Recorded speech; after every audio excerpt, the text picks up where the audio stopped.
दोस्तों, क्या आप जानते हैं महादेव का नारेश्वर रूप कब और कैसे प्रकट हुआ? आखिर क्यों ऋषि सारंगी ने माता पार्वती को अनदेखा करने का पाप किया? क्या वजह थी जिसके कारण ऋषि सारंगी को 3 पैर प्राप्त हुए? आइए जानते हैं। देखिए, पौराणिक कथाओं के अनुसार ऋषि सारंगी भगवान शिव के परम भक्त थे, लेकिन उनकी भक्ति कुछ ज्यादा ही कट्टर थी। वो ऐसे कि वो महादेव के सिवा किसी और को कुछ नहीं समझते थे, यहाँ तक कि देवी पार्वती को भी नहीं। उनके लिए शिव के समान कोई भी नहीं था। इसलिए महादेव की पूजा तो करते थे, लेकिन पास बैठी माता पार्वती को अनदेखा करते थे। बाकियों के लिए उनका व्यवहार चाहे जैसा हो, लेकिन हाँ, महादेव के प्रति उनकी भक्ति पवित्र और अद्भुत थी।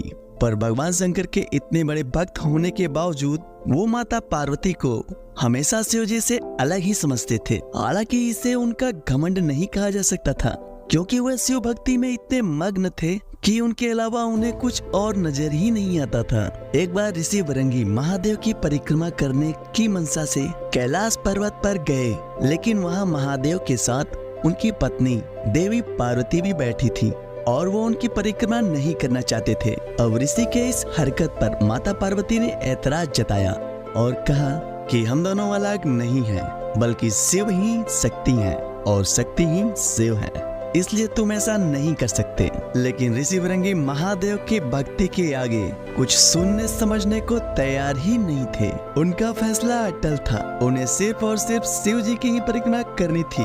इसलिए उन्होंने महापार्वती को अनसुना किया और महादेव की परिक्रमा करने के लिए आगे बढ़ गए। माता ने ऐसा होता देखा तो भगवान शंकर से बिल्कुल सट कर बैठ गयी, लेकिन ऋषि भृंगी पीछे हटने वालों में से नहीं थे। उन्होंने सांप का रूप धारण किया और दोनों के बीच से होते हुए शिव की परिक्रमा करने लगे। यह सब होता देख महादेव ने अपने भक्त को सत्य का पाठ पढ़ाना चाहा, जिसके चलते उन्होंने माता पार्वती का साथ दिया और दोनों एक दूसरे में समा गए। जिसके बाद महादेव की अर्धनारीश्वर रूप का जन्म हुआ था। भगवान शिव की ऐसी लीला देख ऋषि भृंगी तो हैरान हो गए, लेकिन उन्होंने तब भी हार नहीं मानी। उन्होंने एक चूहे का रूप धारण किया। शिव जी और पार्वती को पीठ से कुतरकर अलग करने लगे। ऋषि की इस हरकत से आदिशक्ति जगदम्बा को क्रोध आ गया। उन्होंने ऋषि भृंगी को श्राप देते हुए उनके भीतर के स्त्री रूप को छिन्न भिन्न कर दिया, जिसके बाद वो कुछ बोलने तो क्या, ठीक से खड़े भी नहीं हो पा रहे थे। इसके बाद ऋषि भृंगी को अपनी गलती का एहसास हुआ। उन्होंने माता पार्वती से क्षमा याचना करते हुए